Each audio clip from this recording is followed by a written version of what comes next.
Nifty 17,362 దగ్గర రఫ్గా closing అనేది అయింది ఫ్రెండ్స్. వెల్కమ్. ఈరోజు మార్కెట్స్ అనేది ఎర్లీ మార్నింగ్ మనం చూసుకున్నట్లయితే స్ట్రాంగ్ సెల్లింగ్ అనేది జరిగింది. దాని తర్వాత స్ట్రాంగ్ రికవరీ కూడా చేయటం జరిగింది ఒక రకంగా చెప్పాలంటే.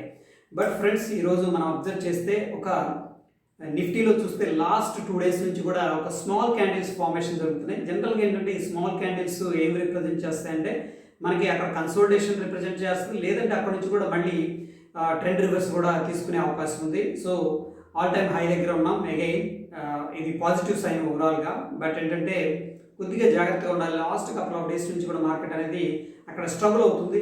రఫ్గా ఏంటంటే 17,480 దగ్గర మార్కెట్ అనేది హాల్ట్ జరుగుతుంది.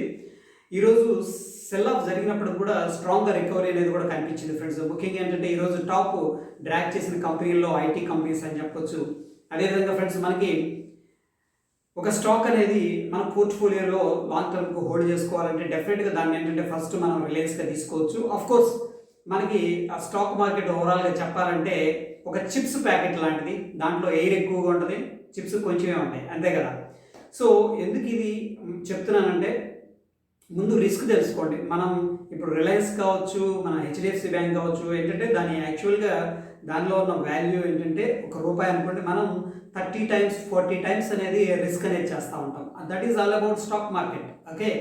బట్ ఏంటంటే మార్కెట్ పడిపోవటం స్టార్ట్ అయిందంటే ఈ ఎయిర్ మొత్తం అనేది వెళ్ళిపోయి ఒరిజినల్ వాల్యూ అంటాం, దాన్ని మనం ఇంట్రిన్సిక్ వాల్యూ అంటాం. ఆ వాల్యూ రావడం అనేది మార్కెట్లో మనం చూస్తాం.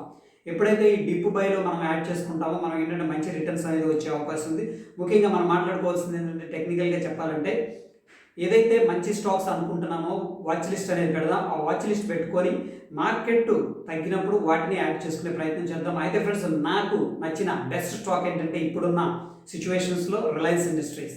ఈ రిలయన్స్ ఇండస్ట్రీస్ వారెన్ బఫెట్ ఎప్పుడు కూడా ఏంటంటే స్టాక్ని బై చేయడు, స్టాక్ యొక్క బిజినెస్ని బై చేస్తారు. అంటే వాళ్ళు ఏం బిజినెస్ చేస్తున్నారు, వాళ్ళ మేనేజ్మెంట్ ఎలా ఉంది, వాళ్ళ సోర్స్ ఆఫ్ ఇన్కమ్ ఎలా ఉంది, ఓవరాల్గా ట్రెండ్ ఎలా ఉంది, దాన్ని బట్టి ఏంటంటే ఇన్వెస్ట్మెంట్ అనేది స్టార్ట్ చేస్తారు. సో ఇక్కడ ఏంటంటే రిలయన్స్ అనేది నాకు తెలిసి అంటే నా పర్సనల్ ఒపీనియన్ ఒక 5-10 yearsలో ఎక్సలెంట్ కంపెనీ అయ్యే అవకాశం ఉంది. That is my personal opinion. Next stock వచ్చేసరికి జొమాటో.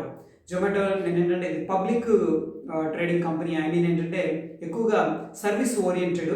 ఇది కన్నా ఒక చైన్ నెట్వర్క్ అనేది డెవలప్ అయితే, అంటే ఇది ఏంటంటే ఒక ఫుడ్ హ్యాబిటెంట్ అనమాట. ఒకప్పుడు మనం ఆర్డర్ ఏదైనా తినాలంటే అక్కడికి వెళ్ళాల్సి వచ్చేది, ఇప్పుడు మన ఇంటికే రావడం జరుగుతుంది. సో ఎప్పుడైతే ఈ మనీ అనేది అంటే జీడిపి అనేది పెరుగుతూ వచ్చిందో, ఎస్పెషల్లీ ఐటీ సెక్టార్లో భయంకరమైన మార్పులు రావడం జరిగింది. ఎకనామికల్గా ఏంటంటే ప్రతి ఒక్కరు కూడా ఎంతో కొంత హ్యాపీగా ఫీల్ అవుతున్నారు. దానివల్ల ఏంటంటే కొంచెం లగ్జరియస్గా ట్రీట్ చేస్తున్నారు అనమాట. సో వాళ్ళ ఇంటి దగ్గర నుంచి పిల్లలు ఏదైనా అడిగినా, పిజ్జాలు అడిగినా, లేకపోతే మన ఫ్రెంచ్ ఫ్రైస్ డిఫరెంట్ ఏదైనా కావచ్చు, కేఎఫ్సీ నుంచి కావచ్చు, ఇలా ఆర్డర్ చేసుకుంటూ వెళుతూ ఉంటున్నారు. ఇది పెరిగే అవకాశం ఉంది. అఫ్కోర్స్ ఇప్పుడు ఏంటంటే టెంపరీగా ఇది లాస్ మేకింగ్ కంపెనీ, అంటే ప్రాఫిట్స్ అనేది అగ్రెసివ్గా లేనప్పుడు కూడా in future, that is what my vision. It may happen, may not happen, but ఏంటంటే ఇన్ ఫ్యూచర్లో దీనికి ఏదో ఒక టర్నింగ్ పాయింట్ అనేది వస్తుందని చెప్పేసి నేను స్ట్రాంగ్గా బిలీవ్ చేస్తున్నాను. అగైన్ ఏంటంటే వారెన్ బఫెట్ చెప్పిన రూలు ఆల్ ఎగ్స్ కూడా ఒకే బాస్కెట్లో పెట్టొద్దు, మనం డిస్ట్రిబ్యూషన్ అనేది చేసుకుందాం. నెక్స్ట్ స్టాక్ వచ్చేసరికి ఫ్రెండ్స్ మనకి భారతీ ఎయిర్టెల్.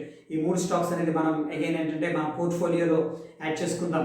అయితే ఫ్రెండ్స్, ఇక్కడ టెక్నికల్గా రేపు మార్కెట్ పరిస్థితి ఎలా ఉండొచ్చు అంటే మనకి లాస్ట్ కపుల్ ఆఫ్ డేస్ నుంచి కూడా బ్యాంక్ నిఫ్టీ సెల్లింగ్ ప్రెషర్ గురవుతూ ఉంది. ఎస్పెషల్లీ ఏంటంటే నాకు Kotak bank and HDFC bank పడుతున్న విధానం అయితే నాకు నచ్చట్లేదు ఫ్రెండ్స్. అగైన్ ఏంటంటే మనకి ఐసిఐసి కావచ్చు, యాక్సిస్ కావచ్చు స్ట్రాంగ్గా పర్ఫామ్ చేస్తున్నప్పుడు కూడా ఈవెన్ ఇండస్ట్రీని కూడా సపోర్ట్ చేస్తుంది. బట్ హెచ్డిఎఫ్సి అండ్ కొటాక్ ఏంటంటే మార్కెట్ని డ్రాగ్ చేసే ప్రయత్నం చేస్తున్నాయి. ఇవి హెవీ వెయిట్స్ ఉన్నాయి, కొద్దిగా వీటి మీద మనం ఫోకస్ చేద్దాం. ప్రస్తుతానికి మనం క్యాండిల్ స్టిక్ ఫార్మేషన్ చూసినట్లయితే హ్యాంగింగ్ మ్యాన్ ఫార్మేషన్ అనేది కనిపిస్తుంది. హ్యాంగింగ్ మ్యాన్ జనరల్గా ఏంటంటే ఫ్రెండ్స్ మనకి ఫస్ట్ ఓపెనింగ్ నుంచి కూడా సెల్లర్స్ కిందకి రావడం, ఇక్కడ నుంచి బయర్స్ అనేవాళ్ళు పుష్ చేయడం జరిగింది. బట్ హ్యాంగింగ్ మ్యాన్ ఫార్మేషన్లో మనకి ఏదైతే హై ఉందో హై అనేది దాన్ని బ్రేక్అవుట్ చేయలేదు. చేసే అంతవరకు మనం ఏంటంటే లాంగ్ సైడ్ అనేది ప్లాన్ చేసుకోలేము. ఓకే. సో ఆల్ టుగెదర్ ఏంటంటే ఓవరాల్గా వీక్గా కనిపిస్తుంది.